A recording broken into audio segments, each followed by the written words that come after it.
Hey, we're going to try something new today. I've recorded this on Audacity. Let's see if I can switch it over for us. Here we go. Hello. Hello.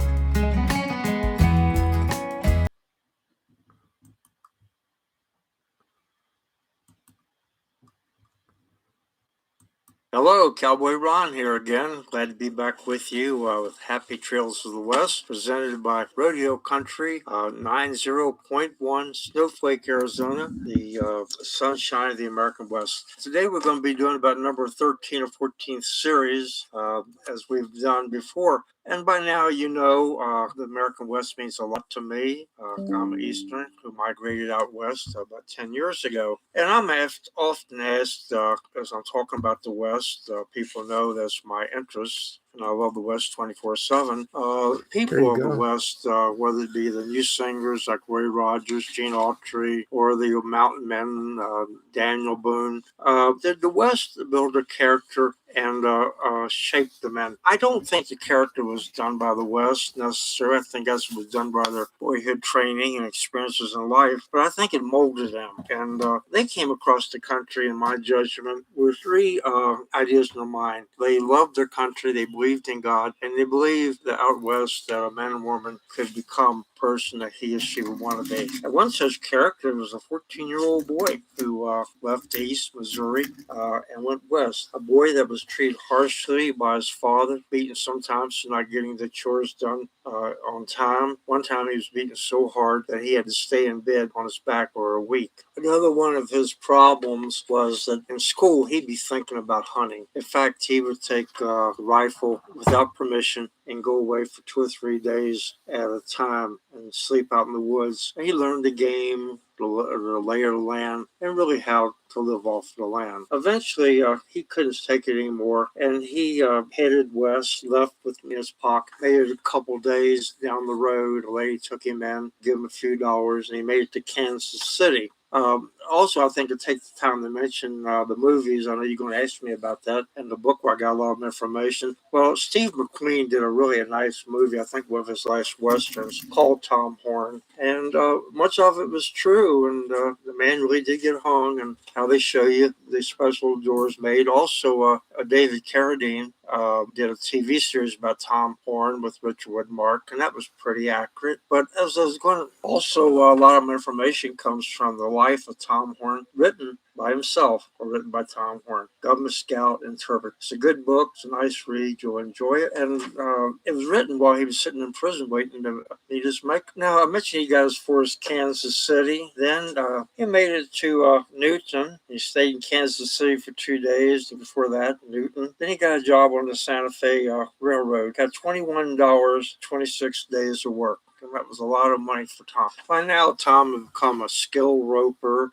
He'd learned Spanish in an amazingly short amount of time. In fact, he learned Spanish so well that people thought that he was actually Mexican. Santa Fe, kept developing his skills. He hauled wood over in Arizona, Cape Verde. He hired out his overland mail route and went as far as Prescott, Arizona. That was actually how he was introduced to Arizona. And he drove the mail for the Santa Fe to Prescott for $50 a month. And they furnished him with a rifle. Eventually, working for the Army as a scout and a packer, Al Siebert gave him a job as an interpreter at $75 a month. A lot of money back then. And we'll see Al Siebert in the movie about Geronimo. He was truly a real cowboy, a man of immense courage. Tom felt that Al Siebert was one of the greatest men he'd ever met. Now, eventually, under General Crook, Siebert and Tom Horn was to go after Geronimo and arrange a powwow. Geronimo, at that time, had about 1,200 men in his camp. When they rode in, a small boy took them into camp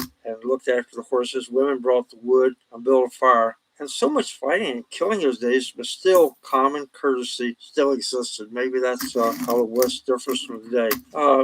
Geronimo asked Tom during one of the meetings if he could interpret for him. And he explained to Tom that he talked rather fast. But Tom replied, "You only have one tongue, so go to it." They had the powwow. They had took a couple of days to think about it, and then Geronimo made his peace with Crook. But he only stayed on that reservation for 2 or 3 years. He'd already been captured twice at that point. He surrendered twice. So on the third try, Siebert and Lieutenant Gatewood, Tom Horn was sent back to get Geronimo to surrender for the last time. And they had the big powwows. Siebert held his tongue for quite a while, and but he did tell Geronimo that you're a war chief, you like fighting, and you asked me to promise you so many things. He says, you might as well ask me to move the mountains to the reservation for you. And Geronimo asked him for his opinion, and Siebert said he would give it to him at a later date. When Al returned,